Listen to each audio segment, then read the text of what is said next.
ada satu pengumuman. Saya edarkan pengumuman ini. Ini adalah berkaitan dengan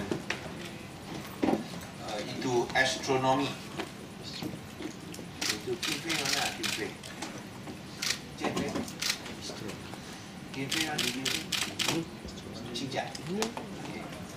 Dia ada itu astronomi.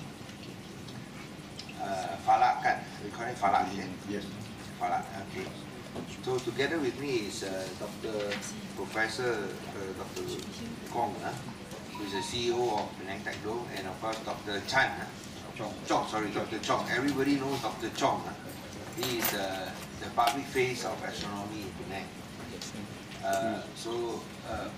Kita ada satu itu teleskop yang paling besar di wilayah utara, dan atas usaha itu ahli-ahli dan juga pegawainya telah berjaya menangkap satu image bulan yang mempunyai resolution ataupun image yang paling tajam yang pernah ditangkap di Malaysia. So itu adalah satu kejayaan yang amat membanggakan. Itu buat kali pertama kita dapat tangkap satu gambar bulan menerusi teleskop di wilayah utara yang disahihkan sebagai paling tajam di Malaysia. So saya berasa sangat bangga, dan ini adalah di Penang Techno di Komtas ini, di mana ia ditubuhkan oleh pihak kerajaan negeri bersama dengan pihak swasta untuk menjadikan sains atau mempopularkan sains dan teknologi sebagai satu bidang yang diminati oleh orang-orang muda, khususnya pelajar-pelajar. Dan dalam Penang Techno ada satu teleskop yang telah dipasang, teleskop yang paling besar di wilayah utara, teleskop yang dapat menangkap image, dan dengan kepakaran yang sedia ada dapat menangkap image yang paling tajam. Which person who did it here? Oh, I see. Your name, sorry? Lim Choon Kiat. Lim Choon Kiat. Encik Lim Choon Kiat adalah pegawai di bawah Dr. Chan. Encik Lim Choon Kiat, dia yang berjaya tangkap ini image yang mempunyai resolution yang paling baik di Malaysia, itu bulan, dan semua berada di sini. So ini nampaknya sangat dekat, tapi sebenarnya jauh. Atas kepakaran Encik Lim Choon Kiat lah.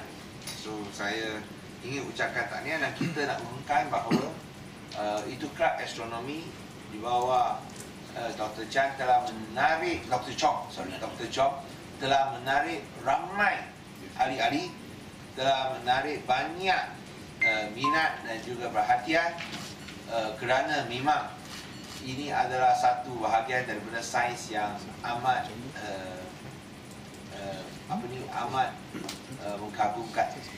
Dan oleh itu kita harap bahawa semua boleh menyertai itu kelab astronomi, di mana pihak kerajaan negeri telah pasang ini teleskop yang paling besar di wilayah utara. So kalau nak lihat teleskop yang lebih besar, kena pergi Putrajaya. Tapi kalau tak, sekiranya tak mau turun, datang Penang Techno. Tak ada tempat-tempat lain yang mempunyai teleskop lebih besar. Universiti pun kalah kepada Penang Techno. So datang ke Penang Techno dan di bawah pimpinan Dr. Chong, dan sekarang ada seorang pakar Lim Choon Kiat yang telah merupakan itu what do you call it, Top Gun, Top Gun shooting, because they shoot image of moon, Top Gun. Saya rasa ini dapat menjadi satu pengajar kepada ahli-ahli. Yang ini penting. So kita ada teleskop, baguslah, tapi mesti ada pengajar. Kalau tak ada guru-guru, pengajar, pembimbing, pengasuh, tak guna juga. So kita ada pengajar, pengasuh, pembimbing. So you must have mentors, you must have teachers, you must have counselors and those who guide you. And this is where I'm sure the Penang Tech Zone Astronomy Club is so unique and special. Because not only do you have the best telescopes, not only have the biggest telescopes in the northern region, you also have the best mentors, the best teachers, and now the top gun in Malaysia's astronomy. Okay, any questions? Now, can you please explain the photograph? Mr. Chun, Mr. Lee, I don't know. Oh, yeah, because I don't know anything about what you are say something talking about the Tech Dome first? Or? Yeah, say something about Tech Dome. Yeah, so Tech Dome was set up and we started last year in July 16. Since then, 50,000 visitors have come to Tech Dome. More than 200 over schools from all over Malaysia. And when Tech Dome started, we decided to put an observatory there because we felt that looking to the stars would be very inspiring. So today we see the first fruits. This is only the beginning, all right? The sharpest image of the moon captured in Malaysia. There are a few observatories in Malaysia, but this is the one that is very, very active thanks to Dr. Chong and all the Astronomical Society of Penang. So not to take up any time, so I'll let Lim Chu Kek explain how the image was done. It's a technical achievement. Explanation how this one was done. Not anybody can do. Even if you give you a good telescope also, I don't think you can do. Okay, so I'll give you some background on what was done to get that kind of image. Okay, so before we proceed, we want to let you understand how big is actually the moon in the sky. We thought that the moon is very big or whatever, but if you look at the diagram there, the moon is actually about half a degree in angular diameter. Half a degree. And half a degree meaning that you can actually block the moon with your tiny finger putting at arm's length.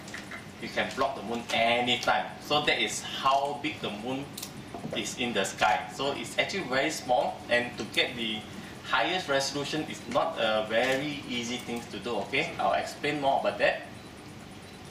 And of course we have a good telescope in Tech Dome. Okay, it's a 16-inch telescope. And what's more important is that the focal length of the telescope is actually 3,200 mm. I know you have, many of you are photographers also, and you are using a lens to your camera. And most of you are probably bring a 300 mm lens or 400 mm lens, or even if you go to any nice big sporting event, then maybe a 500 mm lens. We have a 3,200 mm lens here. So I don't think you can beat that lens there, right? I don't think we can carry the lens anywhere. So, but we are using that kind of lens at that kind of magnification. And not only that, when I took the moon, it was the magnification was even double. So it was working at about 6,400 millimeter lens, okay, to shoot the moon. Okay. So what kind of camera are we using? This is maybe some surprise to you, because we are not using an ordinary SLR camera. We are actually using a highly sensitive webcam kind of camera, which only have a resolution of 1920 by 1080 pixels. So to you, this is a very low resolution, but actually that's what we are using. Okay, that's what you're using. And also the camera is a monochrome camera. Okay, it's not a color camera, it's a monochrome camera. I'll explain to you why we need a monochrome camera to do that. If you understand about camera, to get a color image, you need some kind of special pixel inside your sensor. Okay, so your sensor inside your camera already predetermined which one is recording red light, which one is recording blue light, and which one is recording the green light that they'll combine to make a color photo. So your camera may be 20 megapixel, okay, but you are not recording at 20 megapixel because some of these pixels are actually used to create a color. So you are not using the full resolution of your sensor, okay. So the black and white camera is actually far more sensitive, and we have a faster frame rate, okay. Okay, this is how it's done. To capture the moon, we are not just simply take one photo of the moon. Actually, to capture the moon, we are actually taking a mosaic photo of the moon, which consists of about 101 video files. So to get the moon that you see on the screen there, I'm actually doing a small section of the moon and I have to take 101 individual sections. And they were taken in video file. They are not still image, okay? They are video file, and the process is about 45 minutes, okay, throughout the starting to the end. And each of these video file again consists of 500 files, 500 individual frame, okay. So out of this 500 individual frame, we only choose about 20%. We don't take all of them, we only take 20%. And this 20% will go through a process that we use to stack the image. And it will increase the clarity of the image itself, okay? And after you get that, we also run through another process. This one maybe you're not familiar with this, but this is actually a sharpening tool that we call deconvolution, okay? So I'll show you the effect going through all this sequence. This is a single raw image of the video, how it look like. We zoom into a small crater there. This is the surface of the moon, okay? And after we do a stack, it's not very clear here, but actually we reduce a lot of the artifact there, especially the noise there, okay? From the previous raw video, we stacked a lot of them, 20%. Then later we enhance it. So can you see there's a difference there from the raw image here through the stacking process. Then after that we'll sharpen it. So this is the final single image of the moon. That's how it look like, okay? So there's another example, okay? Oh, sorry, I'm going back, okay? Okay, this is another example, the single raw video of another section. Then going through the stacking process, we should get a slightly better image. Then you sharpen that image, okay? So this going through this process, and this one have to be done for all these 100 over video file. Okay, and this is what we do. We actually put all these images all together, and we'll become one single moon. Okay, why is it so difficult to take such image? Okay, you can get a camera, you can put a telescope, you just take an image. You can get a good image also, right? But it's not that easy at that. Okay, one of it we have to fight with the weather. We know that we always have cloudy weather. If we don't have a cloudy weather, we have a heat season. And we have other things also. So it's not easy to get a night where we have a very good weather. And not only you need to get a good weather, we need to get a good weather only on the specific date where the moon is at the best. Okay? So it's not easy to do that. In 1 year, maybe have one opportunity. That's it. Okay? And maybe you don't have it may be 2 or 3 years before get another such opportunity again. And other than that, other than fighting over the cloud and things like that, we also fight over seeing, what we call as the seeing. Seeing is something that when you see something very far object, the object seems to be dancing around. Like some of you may cover a sporting event like Formula 1. If you zoom far away looking at the Formula 1 car, you see that the Formula 1 car is like dancing around. So that will distort your image and make the image blur. Okay? And of course you have to pre-plan first. It's not that you just take 100 images, you have to take the 100 images at a specific point so that you can stitch them together, become one single image. Okay? So the final result, the moon actually has a resolution of about 200 megapixel camera. Okay? I'm sure some of you may have a camera with 50 megapixel now, or even more than that. But we don't use such camera to take the photo of the moon. Why? Because if you want to take a very high resolution photo of the moon, when you take such photo, you can find out that some of the area will be blurred, some area will be sharp, and you will not get a very nice photo of the whole moon sharp at the same time. So that's why we take a small area and we determine that that area has the sharpest image, then we stitch them together. So we can form the whole moon which is sharp all around. Okay? And in terms of resolution, we achieve about 200 meters per pixel. This is not resolution, your like New Year resolution. Okay, different. This resolution is how are you going to differentiate between two close points together. Okay, your eye has probably a resolution of 0.2 millimeter. That means that any thing that is closer than 0.2 mm, your eye cannot differentiate them. So this one we are achieving 203 meter per pixel. And what does this mean?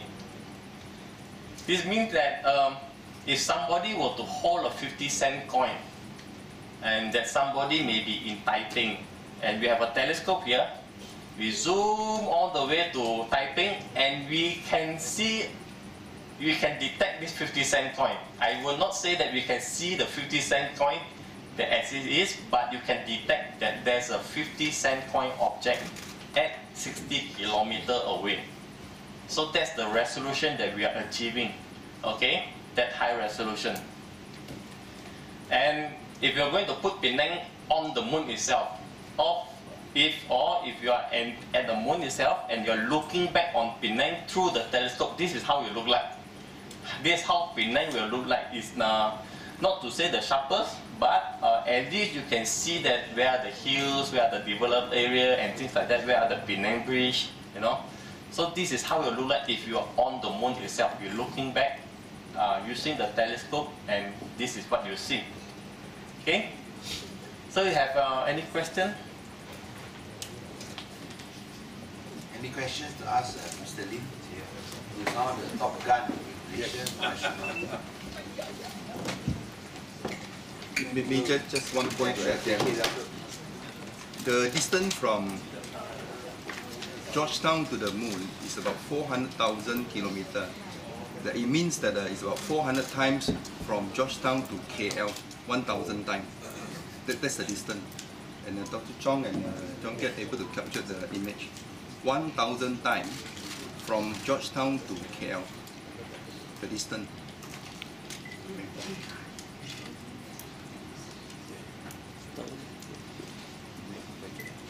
I just want to add on. So we have been promoting the moon, not now, for 30 over years, in the schools, in the public, and we show the kids a moon map like this. We are young too.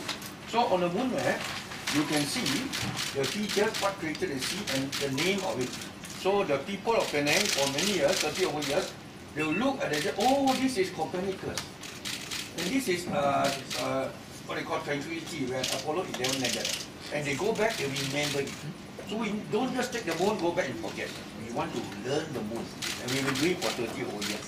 So we hope that with Tech Dome, it will be a portal, Penang's portal to the universe. And not only that, we hope in future we can even make original discovery in astronomy. We need people who are very, very keen, dedicated to come and use. Alright? So we hope that you all are also welcome to enjoy the universe with us in Tech Dome. In Pixel, Penang number 9 of the retreat. Okay, any questions? If there are no questions, is there any award? Yeah, any award? Just a thing, and Dr. Chong and team is going to look at galaxies and stars. So expect more pictures to come in the months and years ahead. And this year, we're going to have a very special event during the Mooncake Festival. The public will be invited to come to Tech Dome and look at the moon using our telescope. All right, so watch out for the announcement. Yes. Thank you.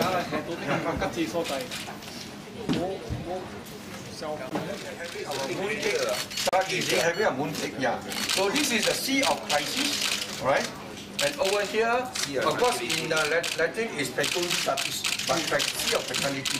This is Tranquility, and there you are, Apollo 11 supposed to land, right? Tranquility, Fecundity, and this is Serenity. This is Sea of Crisis. This is the biggest, the biggest. This is one of the biggest, And then you can see there are thousands of craters, all got names. There are primary school children around the world, they can memorize all the names. Which is the biggest crater? One of them is Copernicus, which is on the dark side. You don't see down there. Dark side means that they never In the show... no. It's not on the far side, behind side. It's actually in the shadow. The dark side, like when you see Transformer on the dark side.